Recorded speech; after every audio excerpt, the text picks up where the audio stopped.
ለድፍን 3 ዓመታት ታቅዶ በአንድ ምሽት የተጠናቀቀ በ21ኛው ክፍለ ዘመን እንኳን ሰው ጥላ በማያሳልፉ ዘመናዊ ማሽኖችና ስልጡን ባለሙያዎች በሚጠበቅ ሚስጥራዊ ቦታ የተፈጸመ የክፍለ ዘመኑ ታላቁ ዘረፋ። ዘ ስኩል ኦፍ ቱሪን በሚል ስም የሚጠሩ 5 ጣሊያናውያን ማፊያዎች የዓለማችንን ቱጃሮች አራቁተው የደህንነት ጠበብትን እጅ ባፍ ያስጫኑበት ፊልም ቢሆን ተጋነን የሚባል ግን በተግባር የተፈጸመ ዝርፊያ። የዚህ ሁሉ መነሻ የዓለም የዲያመንድ መዲና የምትባል ከተማ መኖሯ ነው። 80 ከመቶ የዓለማችን ዲያመንድ ግብይት የሚፈጸመው በአንድ ከተማ ያውም በአንድ ሕንፃ ውስጥ ብቻ ነው።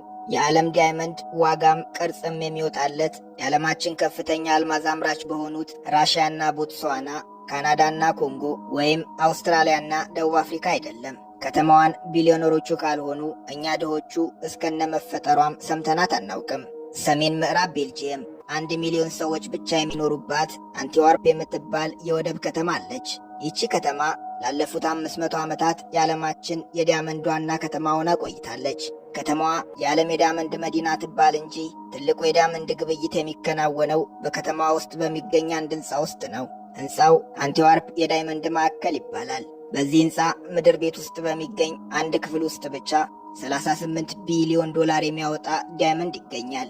ዳይመንድ ዋጋው ብዙ መጠኑ ትንሽ መሆኑ አንድ ቦታ ማከማቸቱ ለጥበቃ መቺ በመሆኑ ቦታው ለግማሽ ሚሊኒየም የዳይመንድ ንግድ ማዕከል ሆኖ መቆየቱ የዓለም ዳይመንድ ሁሉ በአንድ ከተማ ያውም በአንድ ሕንፃ ውስጥ ተከማችቶ እንዲገኝ ምክንያት ሆኗል።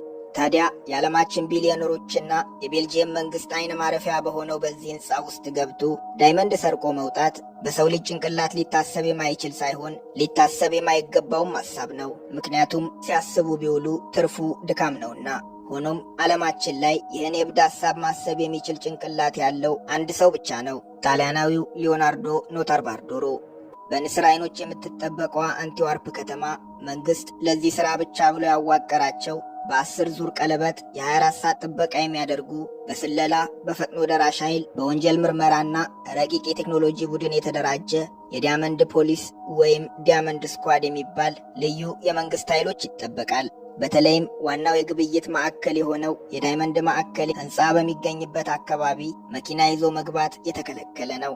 ዳይመንድ ሻጭ፣ ዳይመንድ ገዢ ወይም በእነዚህ ድርጅቶች ውስጥ ተቀጣሪ ሰራተኛ ካልሆኑ በቀር ወደ አካባቢው ዝር ማለት አይቻልም። ሕንፃው 64 የደህንነት ካሜራዎች አሉት። በዛ ላይ አሉ የተባሉ ልዩ የጥበቃ ባለሙያዎች አይናቸውን ሳይከድኑ ይጠብቁታል። ከደህንነት ካሜራውና ከጥበቃዎቹ አልፎ በሩ ጋር የደረሰ ሰው በኤሌክትሮኒክ ካርድ ብቻ የሚሰሩ በሮች ይጠብቁታል።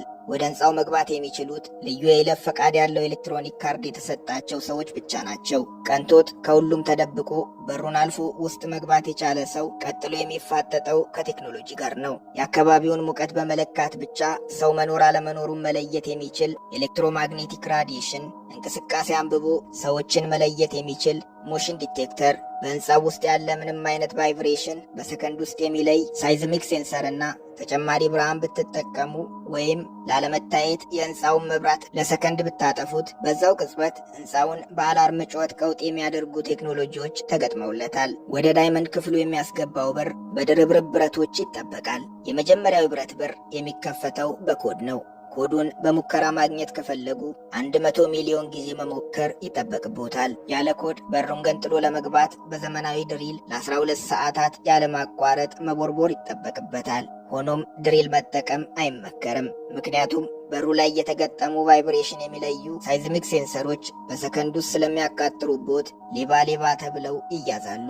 እድለኛ ሆነው በሩን ያለ ችግር ቢከፍቱት እንኳን የብረት በሩ ላይ የተያያዙ ማግኔቲክ ፊልድ ያላቸው 2 የብረት ጠርዞች ስለሚላቀቁ በቅጽበት ሕንፃው በአላርም ጩኸት ይደበላለቃል። እድለኛ ሆነው ይህንንም በር ያለ ችግር ካለፉ ቀጥሉ የሕንፃው ሴኩሪቲዎች ጋር በሚገኝ ቁልፍ ብቻ የሚከፈት የብረት ፍርግርግ በር ይጠብቆታል። ይህንንም ቁልፉን አግኝተው አለፉት እንበል። እንኳን ደስ አሎት።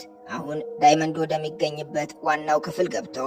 ችግሩ እያንዳንዱ ነጋዴ የራሱ የዳይመንድ ሳጥን አለው። እያንዳንዱ ሳጥን የሚከፈተው በ2 ቁልፍ ሲሆን አንዱ ባለቤቱ ጋር፣ አንዱ ደግሞ ሳጥኑን ያከራየው ድርጅት ጋር ይቀመጣሉ።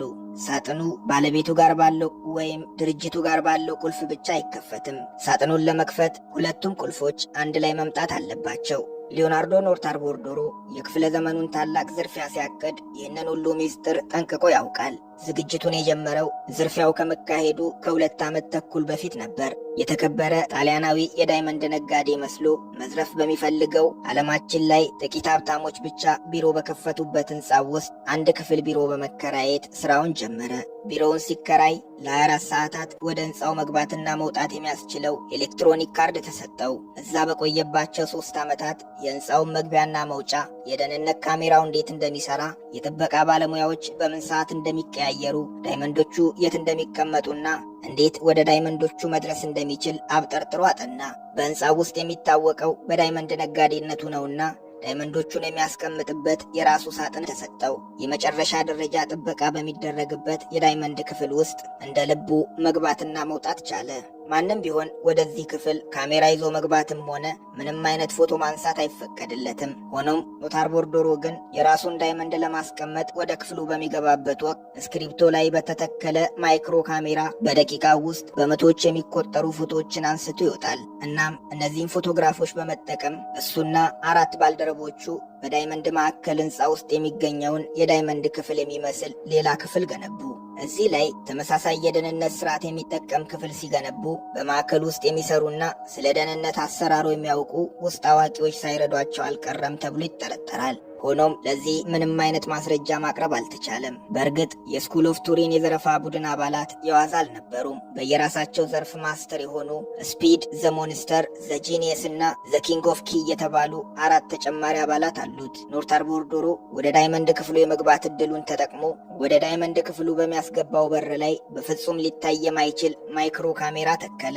ካሜራው የደህንነት ባለሙያዎች ምን አይነት ኮድ ተጠቅመው በሩን እንደሚከፍቱ እየቀረጸ በዛው በሕንፃ ውስጥ በሚገኝ የእሳት ማጥፊያ መሳሪያ ውስጥ ለተደበቀ የመረጃ ቋት መረጃ ይልካል። የመረጃ ቋቱ የተቀበለውን መረጃ በቀጥታ ለዘራፊዎች ቡድን ይልካል። እናም በሩን ከፍቶ ለመግባት 100 ሚሊዮን ጊዜ ሙከራ ማድረግ ሳይጠበቅባቸው ኮዱን በቀላሉ አገኙ። የሕንፃውንና የዳይመንድ ክፍሉን የደህንነት ስርዓት ለዓመታት ከሰለሉ በኋላ የሕንፃውን ደህንነት እንዴት ማለፍ እንደሚችሉ ራሳቸው ባሰሩት ክፍል ውስጥ ለወራት መለማመድ ጀመሩ። ሙከራውን በመደጋገም ጥበቃውን አልፈው መግባት እንደሚችሉ ደጋግመው በተግባር አረጋገጡ። ዝግጅቱና ሙከራው እንደተጠናቀቀ በሕንፃው ውስጥ ሰው የማይበዛበትና የደህንነት ስራውም ለቀቅ የሚልበት የእረፍት ቀን ተመረጠ። ቅዳሜ ምሽት የካቲት 15 ቀን 2003 ዓ.ም። በተለየ ሁኔታ ቅዳሜ ምሽት የተመረጠበት ዋናው ምክንያት አብዛኞቹ የሕንፃው ሰራተኞች አይሁዶች በመሆናቸው ቅዳሜ ምሽት ስራ እንደማይገቡ ስለሚታወቅ ነው። በተጨማሪም ተቋማቱ ሕንፃው ውስጥ ባለው ከፍተኛ ቴክኖሎጂ ስለሚተማመኑ መሰል ወንጀሎችም ከዚህ በፊት ተከስተው ስለማያውቁ የጥበቃ ሰራተኞች ቁጥር በዚህ ቀን በእጅጉ ይቀንሳል። ኖታር ቦርዶሮ ለመጨረሻ ጊዜ ወደ ሕንፃው የገባው ከዘረፋው 1 ቀን በፊት አርብ የካቲት 14 ቀን 2003 ዓ.ም ሲሆን በዕለቱ የገባው የሴቶችን የፀጉር ስፕሬ ይዞ ነበር። ስፕሬው ሲረጭ በክፍሉ ውስጥ ሙቀት በመለካት ሰው መኖር አለመኖሩን የሚያውቀው መሳሪያ እንዳይሰራ ያደርገዋል። በቀጣዩ ቀን ምሽት ፊልም የሚመስለው ዘረፋ በ4 ሰዎች ብቻ ሲፈጸም የዕቅዱ ባለቤት ኖታር ቦርዶሮ በተከራየው መኪና ውስጥ ቁጭ ብሎ ወጪ ወራጁን እየቃኘና የተለየ የፖሊስ እንቅስቃሴ አለመኖሩን እየታዘበ የዕቅዱን አፈጻጸም ይከታተል ነበር።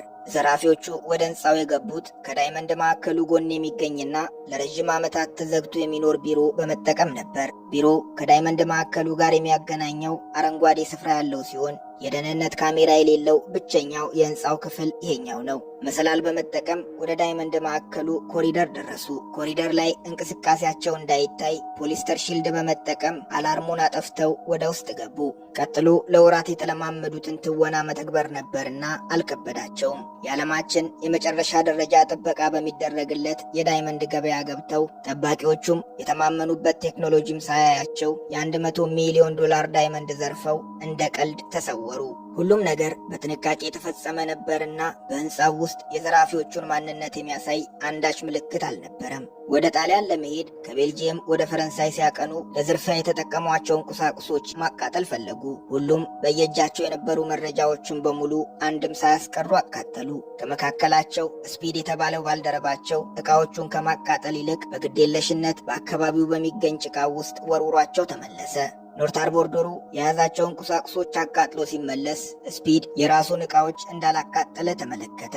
ዕቃዎቹን አንስቶ ቢመለከታቸውም ከዛ በላይ በአካባቢው ቢቆዩ ሊያዙ እንደሚችሉ በመስጋቱ ዕቃዎቹን ጥሎ ጉዟቸውን ቀጠሉ። በነጋታው የአካባቢው ገበሬ የሆነ የመሬቱ ባለቤት በቦታው የተመለከተው ነገር ስላጠራጠረው ለፖሊስ ደወለ። ካገኛቸው ዕቃዎች መካከል አንቲዋርፕ የዳይመንድ ማዕከል የሚል ጽሑፍ ያለበት የዳይመንድ ኤንቨሎፕ ነው። ይህን ሲሰማ የቤልጂየም ፖሊስ ሲገሰግስ ቦታው ደርሶ መረጃዎቹን ሰበሰበ።